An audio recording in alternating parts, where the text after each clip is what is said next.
గాజాపై Israel దాడిని మరింత ఉధృతం చేసింది. గత 4 రోజులలో సుమారు 2 లక్షల మంది నిరాశ్రయులయ్యారు.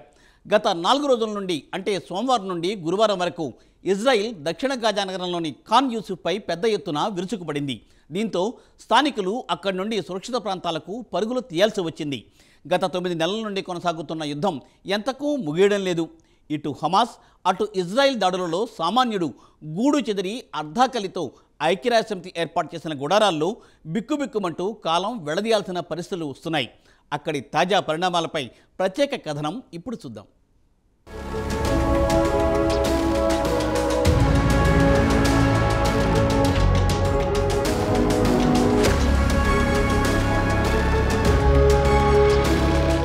ప్రస్తుతం ప్రపంచంలోని కొన్ని దేశాల్లో జరుగుతున్న యుద్ధాలు ఎంతకు ముగియడం లేదు. ఉదాహరణకు రష్యా ఉక్రెయిన్పై కయ్యానికి కాలుదువి యావత్ దేశాన్ని నేలమట్టం చేసింది.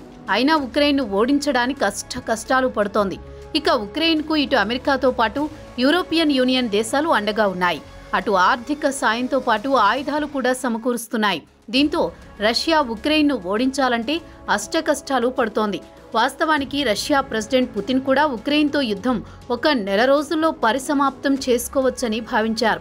తీరా చూస్తే 2.5 సంవత్సరాలు దాటిపోయినా ఫలితం మాత్రం దక్కకపోవడంతో పుతిన్లో అసహనం పెరిగిపోయింది.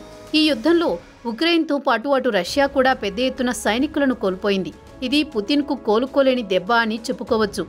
దీంతో దేశంలోని ప్రతి ఒక్కరూ సైనిక శిక్షణ తీసుకుని ఉక్రెయిన్తో యుద్ధానికి పోవాల్సిందేనని హుకుం జారీ చేయడంతో దేశం నుంచి చాలా మంది ఇతర దేశాలకు పారిపోయారు. దీంతో ఇతర దేశాల నుంచి సైనికులను రప్పించి ఉక్రెయిన్పై యుద్ధానికి పంపాల్సి వస్తోంది. ఉత్తర కొరియా ప్రెసిడెంట్ కిమ్ కావాలంటే తన సైనికులను రష్యాకు పంపిస్తామని హామీ ఇచ్చిన విషయం తెలిసిందే.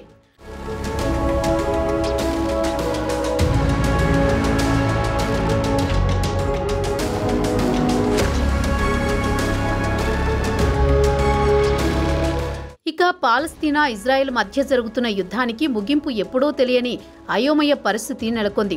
గత ఏడాది అక్టోబర్ 7 ఉదయం హమాస్ మిలిటెంట్లు ఇజ్రాయెల్పై దండెత్తి సుమారు 1200 మందిని చంపడమే కాకుండా 250 మంది ఇజ్రాయెల్ పౌరులను బందీలుగా చేసుకుని తమ వెంట తీసుకువెళ్లారు.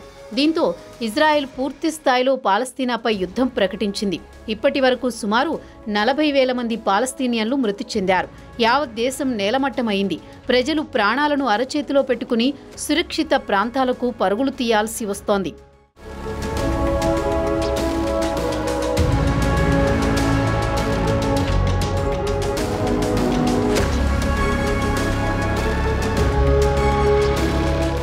ఇక గాజాలో తాజా పరిస్థితి విషయానికి వస్తే గత సోమవారం నుంచి గురువారం వరకు ఇజ్రాయెల్ పెద్ద ఎత్తున ఖాన్ యూనిస్ ప్రాంతంపై దాడులకు తెగబడింది. ఈ దాడుల్లో కేవలం 4 రోజుల్లోనే 182,000 మంది నిరాశ్రయులయ్యారు. ఇప్పటికీ ఖాన్ యూనిస్ ప్రాంతంలో వేలాది మంది చిక్కుబడిపోయారు.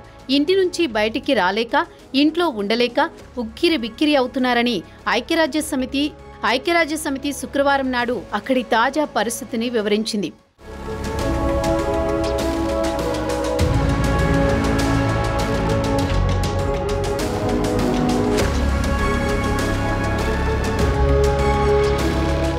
ఇదిలా ఉండగా గత సోమవారం నాడు ఇజ్రాయెల్ మిలిటరీ గాజా నగరంలోని దక్షిణ ప్రాంతాన్ని వెంటనే ఖాళీ చేసి వెళ్లిపోవాలని స్థానికులను ఆదేశించింది. లేదంటే బలవంతంగా ఖాళీ చేయిస్తామని హెచ్చరించింది. ఇజ్రాయెల్ వాదన ఏమిటంటే గత ఏడాది ఇజ్రాయెల్పై దాడి చేసిన వందలాది మంది టెర్రరిస్టులు ఇక్కడే తలదాచుకున్నారని చెబుతోంది. ఈ వారంలోనే 100 మంది టెర్రరిస్టులను మట్టుబెట్టామని ఇజ్రాయెల్ మిలిటరీ చీఫ్ చెప్పారు. ఖాన్ యూనిస్ నగరం అండర్ గ్రౌండ్లో టెర్రరిస్టులు తమ అడ్డాగా చేసుకుని ఇజ్రాయెల్ సైనికులపై దాడులకు పాల్పడుతున్నారని Israel military chief lieutenant general Herzi Halevi చెప్పారు. అండర్ గ్రౌండ్ టన్నెల్స్ నుంచి 5 మృతదేహాలను వెలికితీశామని చెప్పారు.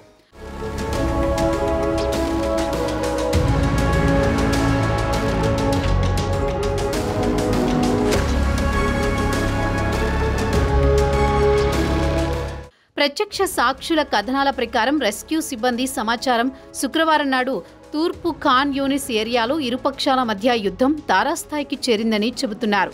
ఇక్కడి నాన్సర్ ఆసుపత్రి వర్గాలు కూడా 26 మృతదేహాలను ఆసుపత్రికి తెచ్చారని చెప్పారు. గత ఏడాది అక్టోబర్ 7న దక్షిణ ఇజ్రాయెల్పై దాడి చేసి 250 మంది బందీలుగా తీసుకువెళ్లిన హమాస్ మిలిటెంట్లు వారిలో కొందరిని విడుదల చేశారు. ఇప్పటికే 111 మంది హమాస్ మిలిటెంట్లు చేతిలో బందీలుగా ఉన్నారు. వారిలో 39 మంది వరకు చనిపోయారని చెబుతున్నారు. ఇక ఇజ్రాయెల్ దాడిలో పాలస్తీనాకు చెందిన సుమారు 39,175 మంది చనిపోయారని హమాస్ వైద్య ఆరోగ్య మంత్రిత్వ శాఖ వెల్లడించింది. పాలస్తీనాపై ఇజ్రాయెల్ యుద్ధం ప్రకటించిన తర్వాత సుమారు 25 లక్షల మంది గాజా పౌరులు నిరాశ్రయులయ్యారు.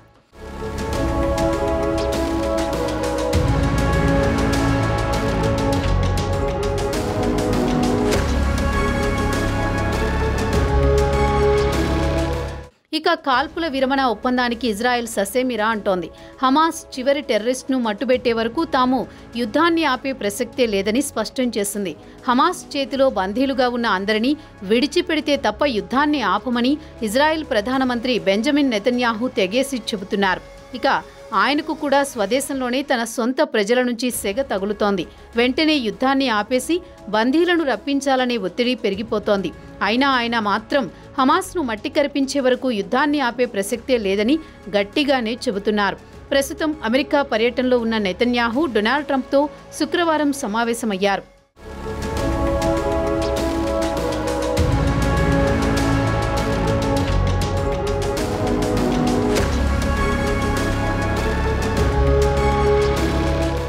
వైట్ హౌస్లో నెతన్యాహు బైడెన్తో పాటు కమలా హ్యారిస్తో భేటీ అయ్యారు. కాగా కమలా హ్యారిస్ వెంటనే యుద్ధాన్ని ఆపాలని నెతన్యాహును కోరారని వైట్ హౌస్ అధికార ప్రతినిధి తెలిపారు. కాగా ఈ ఏడాది నవంబర్లో జరిగే అమెరికా అధ్యక్ష పదవికి డెమోక్రటిక్ పార్టీ అభ్యర్థి కమలా హ్యారిస్, రిపబ్లికన్ పార్టీ తరపున డొనాల్డ్ ట్రంప్ పోటీ పడుతున్నారు. తాజాగా నెతన్యాహును యుద్ధాన్ని ఆపమని కమలా హ్యారిస్ చెప్పడాన్ని ట్రంప్ తప్పుబట్టారు. ఇజ్రాయెల్ పౌరులను ఆమె అవమానపరిచారని మండిపడ్డారు. అమెరికాలో పెద్ద ఎత్తున ఇజ్రాయెలీ పౌరులున్నారు. వచ్చే ఎన్నికల్లో ఆమెకు వారు ఎలా ఓటు వేస్తారని ప్రశ్నించి అది వారి ఆంతరంగిక విషయమని చెప్పుకొచ్చారు ట్రంప్. ఇక అమెరికా ఆర్థిక వ్యవస్థ మొత్తం ఇజ్రాయెల్ పౌరుల చేతుల్లో ఉంది. వైట్ హౌస్లో కాలు మోపాలంటే వారి ఓట్లే కీలకం. ఇక నెతన్యాహు హమాస్ చేతిలో బందీలుగా ఉన్నవారిని విడిపించడానికి సాయం చేయాల్సిందిగా కోరినట్లు అమెరికా మీడియా చెబుతోంది. మరి హమాస్ మిలిటెంట్లు కూడా మానవతా దృక్పథంతో తమ వద్ద బందీలుగా ఉన్న ఇజ్రాయెల్ పౌరులను విడిచిపెట్టి యుద్ధానికి ముగింపు పలికితే ఇటు తమ పౌరులకు కూడా మేలు చేసిన వారవుతారు. ఆ దిశగా హమాస్ ఆలోచిస్తే మరింత రక్తపాతాన్ని ఆపినట్లవుతారు. లెట్స్ పీస్ ప్రివెయిల్స్ అని కోరుకుందాం.